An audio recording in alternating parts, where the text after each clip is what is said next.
অনেক দিন আগের কথা। কল্পনগর নামে এক রাজ্য ছিল। এই রাজ্য শাসন করতেন রাজা কল্লোল সেন। রাজা কল্লোল সেনের 3 পুত্র ছিল। বড় পুত্র রাজকুমার সিধিরাম, মেঝ পুত্র রাজকুমার মধুরাম, আর ছোট পুত্র রাজকুমার পুথিরাম। 3 রাজকুমারী ছিল, সব দিক থেকে চৌকস, কিন্তু বড় 2 রাজকুমারের মধ্যে প্রচুর অহংকার ছিল। এদিকে রাজার বয়স বেড়ে যাওয়ার কারণে রাজা সিদ্ধান্ত নেয় তার 3 পুত্রের মধ্যে এক পুত্রকে সিংহাসনে বসিয়ে তিনি বিশ্রামে যাবেন। মন্ত্রী মশাই, আমার বয়স হয়েছে, আমি এখন বিশ্রামে যেতে চাই। মহারাজ, অপরাধ ক্ষমা করবেন। আপনি বিশ্রামে গেলে রাজ সিংহাসনে কে বসবে? কেন, আমার 3 পুত্র রয়েছে না, তাদের মধ্যে বড় রাজকুমার এই সিংহাসনে বসবে।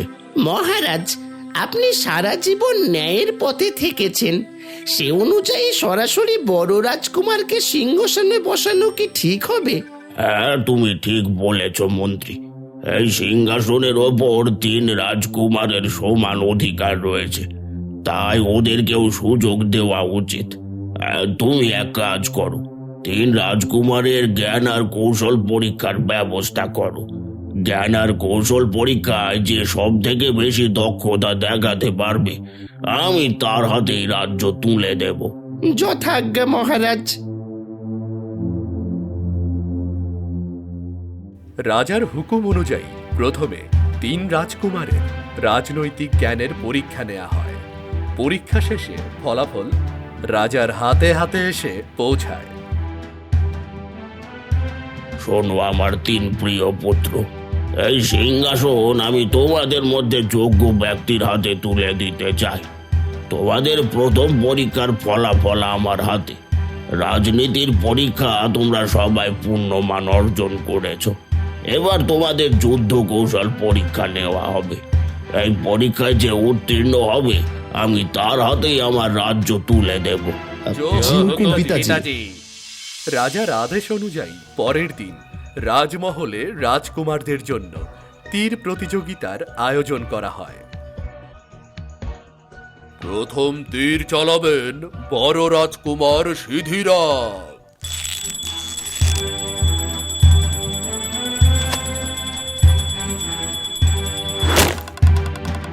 বাবা বাবা বাবা, দেখলে মন্ত্রী, বড় রাজকুমারের নিশানাটা কেমন?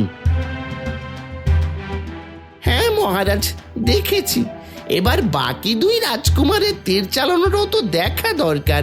হ্যাঁ হ্যাঁ, তা তো দেখতেই হবে। এবার তীর চালাবেন মেঝ রাজকুমার মধুরা।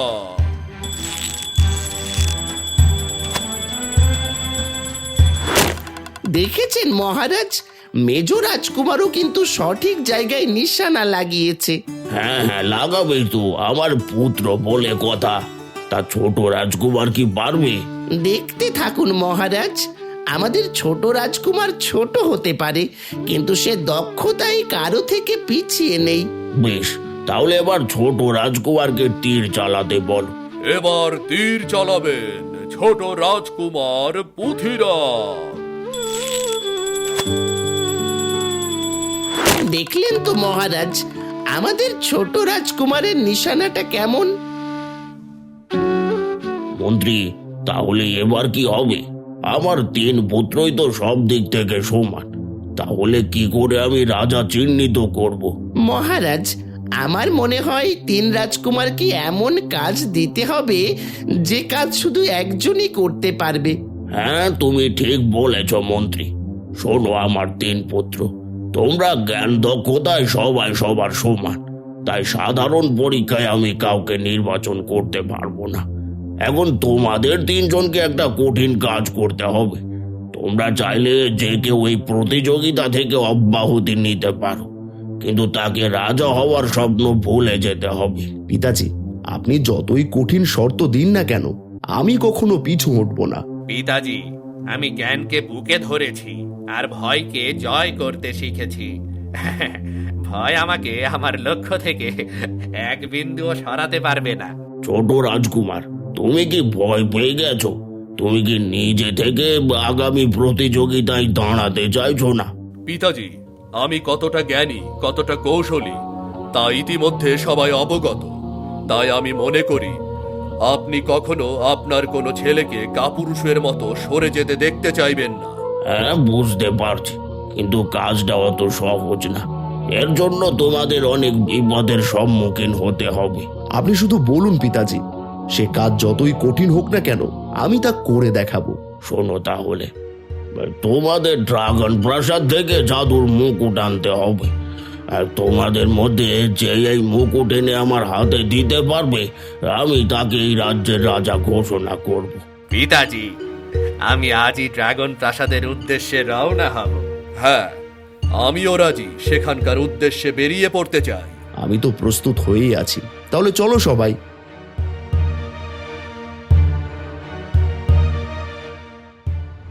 রাজার শর্ত অনুযায়ী 3 রাজকুমার ড্রাগন মহলের উদ্দেশ্যে তাদের মহল থেকে বেরিয়ে পড়ে।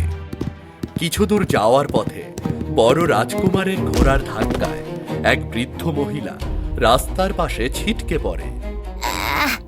বাবা রে মরে গেলাম রে বাবা। আহ আহ দাদা, বৃদ্ধাকে তোমার সাহায্য করা উচিত। তোর এত বড় সাহস, তুই আমাকে জ্ঞান দিস? আরে আমি হলাম ভবিষ্যৎ রাজা, আর একজন রাজা কখনো গরিবদের এভাবে সাহায্য করে না।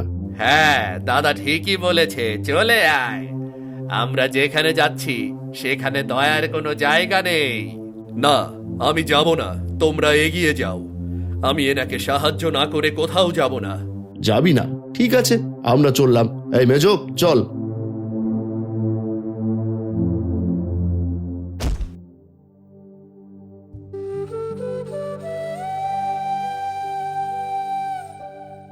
বুড়িমা, আপনার খুব লেগেছে? হ্যাঁ ছোট রাজকুমার, বুড়ো হাড় তো, তাই একটু বেশি লেগেছে। বুড়িমা, আমি দাদাদের হয়ে আমি আপনার কাছ থেকে ক্ষমা চাইছি। আপনি আমাদের ক্ষমা করে দিন। ছোট রাজকুমার, তোমাদের 3 ভাইয়ের মধ্যে তুমি অনেক ভালো।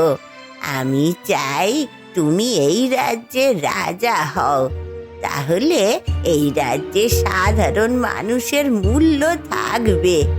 নয়তো বুঝতেই তো পারছো।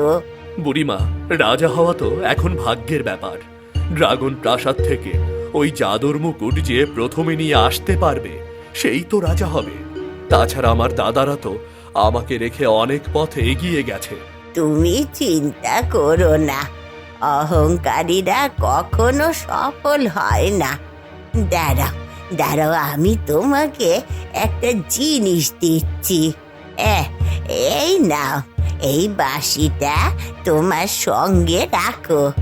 যখনই কোনো বিপদে পড়বে তখন এই বাঁশিটা বাজিও।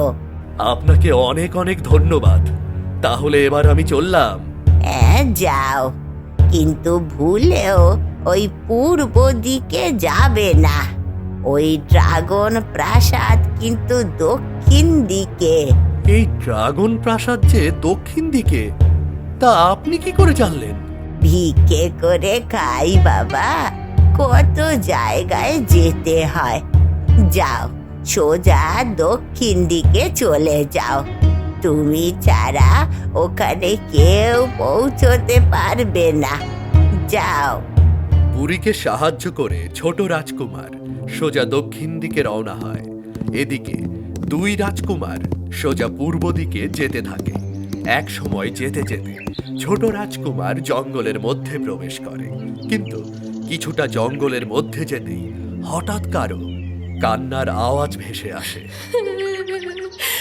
বাঁচাও, বাঁচাও, আমাকে বাঁচাও, কে আছো, বাঁচাও। এ কি? কে সাহায্যের জন্য ডাকছে? আমি তো কাউকেই দেখতে পাচ্ছি না। বাঁচাও, আমি জলের মধ্যে, আমাকে বাঁচাও।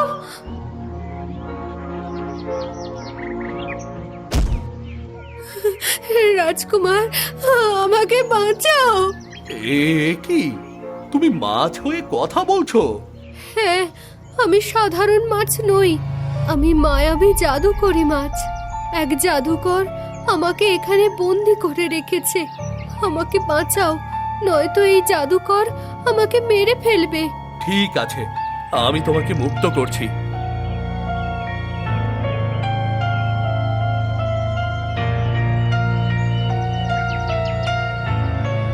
তোমাকে অনেক ধন্যবাদ রাজকুমার।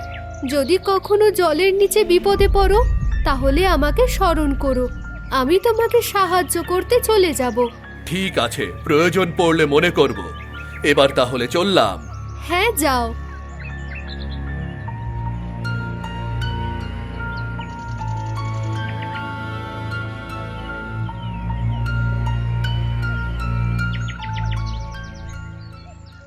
এদিকে যেতে যেতে বড় দুই রাজকুমার হঠাৎ আলাদা হয়ে পড়ে। তারা পথ হারিয়ে শুধু এদিক ওদিক ঘুরতে থাকে। কিন্তু ছোট রাজকুমার যেতে যেতে গিয়ে পৌঁছায় এক অবিশ্বাস্য জায়গায়, যেখানে তার সামনে একটা গুহা ছাড়া যাওয়ার কোনো পথ ছিল না। আমি কোথায় এলাম? এখানে তো রাস্তার শেষ, কিন্তু গুহার ভেতরে তো অন্ধকার কেন? গুহার ওপারে তো কিছুই দেখা যাচ্ছে না। একবার গুহার মধ্যে গিয়েই দেখি কোনো রাস্তার সন্ধান পাওয়া যায় কিনা।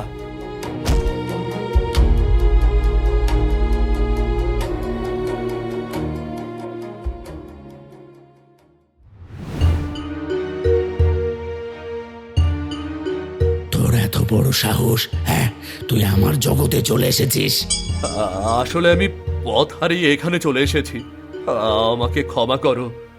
আর বলো, ড্রাগন প্রাসাদ কোথায়? আমি সেদিকে যাব।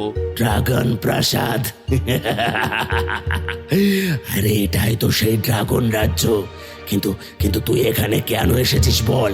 ড্রাগন প্রাসাদে আমাদের পূর্বপুরুষদের রেখে যাওয়া মুকুট রয়েছে। আমি সেই মুকুট নিতে এসেছি। এবার বলো, সেই প্রাসাদটা কোথায়? ড্রাগন প্রাসাদে যাওয়া অত সহজ নয়। ওই ড্রাগন প্রাসাদ পাহারা দেওয়ার জন্যই আমি এখানে আছি। আমি এমনিতেই তোকে সেখানে যেতে দেব না। তাহলে বলো, কিসের বিনিময়ে তুমি আমাকে ওই ড্রাগন প্রাসাদে যেতে সাহায্য করবে? বলো। ওই প্রাসাদে গিয়ে মুকুট নিতে হলে তোকে প্রথমে পরীক্ষা দিতে হবে তুই ওই মুকুটের যোগ্য কিনা। ঠিক আছে, বলো আমাকে কি পরীক্ষা দিতে হবে। আমি সব পরীক্ষা দিতে প্রস্তুত। বেশ, তাহলে তুই যদি এই ঝিল থেকে একটা মুক্ত খুঁজে এনে দিতে পারিস তাহলে তাহলে আমি তোকে যোগ্য মনে করব আর ওই প্রাসাদে যাওয়ার ব্যবস্থা করে দেব। ঠিক আছে, আমি জলের মধ্য থেকে মুক্ত খুঁজে আনবো। তাহলে আর দেরি করছিস কেন? এখনই জলে নেমে পড়। ছোট রাজকুমার দানবের কথায় ঝিলের মধ্যে থেকে মুক্ত খুঁজতে থাকে, কিন্তু কোথাও সে কোনো মুক্ত খুঁজে পায় না। তখন তার মনে পড়ে সেই মাছের কথা। সে মনে মনে মাছকে ডাকতে থাকে। তখনই সেখানে সেই জাদুর মাছ এসে হাজির হয়। কি, এই ঝিলের মধ্যে মুক্ত খুঁজতে নেমেছো? ঠিক আছে, চিন্তা করো না, আমি এখনই তোমাকে সেই মুক্ত এনে দিচ্ছি।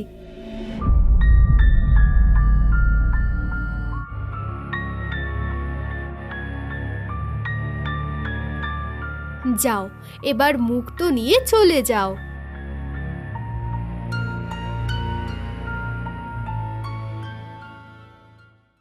এই নাও মুক্ত। বাবা, আজ পর্যন্ত কেউ এই মুক্ত খুঁজে আনতে পারেনি। তুই প্রথম যেই মুক্ত খুঁজে এনেছিস ওটা তোর কাছেই রাখ।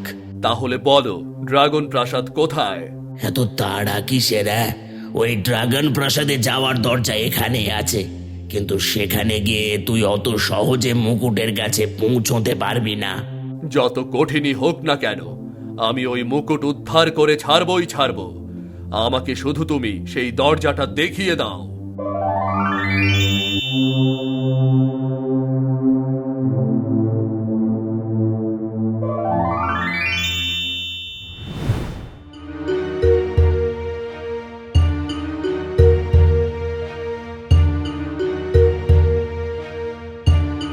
তার মানে এটাই সেই ড্রাগন প্রাসাদ, কিন্তু চারিপাশে তো কোনো দরজা দেখতে পাচ্ছি না। তাহলে এর মধ্যে প্রবেশ করব কি করে?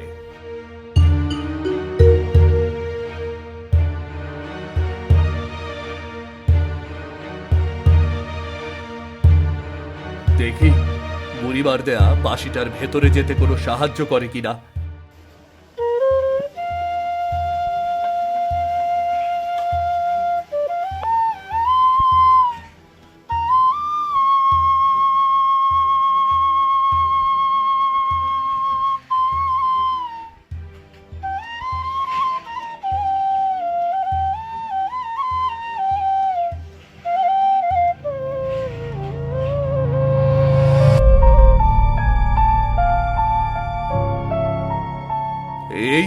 এই তো প্রাসাদের দরজা খুলে গেছে।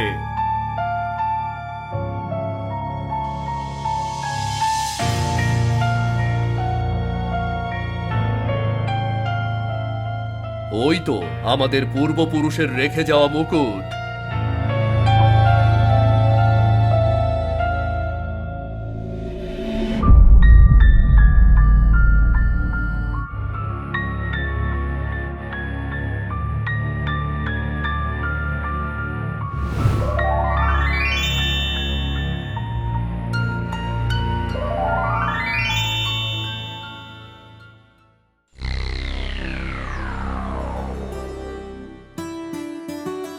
পিতাজি, আমি আমাদের পূর্বপুরুষদের রেখে যাওয়া মুকুট নিয়ে এসেছি পিতাজি। মহারাজ, এবার বলুন আপনার সিংহাসনে বসার যোগ্য কে? হ্যাঁ মন্ত্রী, আমি বলছিলাম এই সিংহাসনে বসার যোগ্য আমার ছোট পুত্র পুথিরাম। কিন্তু পুথিরাম তোমার দুই ভাই কোথায়? পিতাজি, তারা আমাকে ফেলে রেখে অন্য পথে চলে গেছে, যার জন্য আমি তাদের অবস্থান সম্পর্কে কিছুই জানি না। তার মানে ওরা নিশ্চয়ই কোনো বিপদে পড়েছে, তোমাকেই ওদেরকে সাহায্য করতে হবে। কিন্তু কি করে আমি তাদের সাহায্য করব? আমি তো তাদের অবস্থান সম্পর্কে কিছুই জানি না। তোমার হাতে যে মুকুট রয়েছে সেটা সাধারণ কোনো মুকুট নয়। ওই মুকুট মাথায় পড়লে তুমি ওদের দেখতে পাবে। ঠিক আছে পিতাজি, আমি এখনই দেখছি।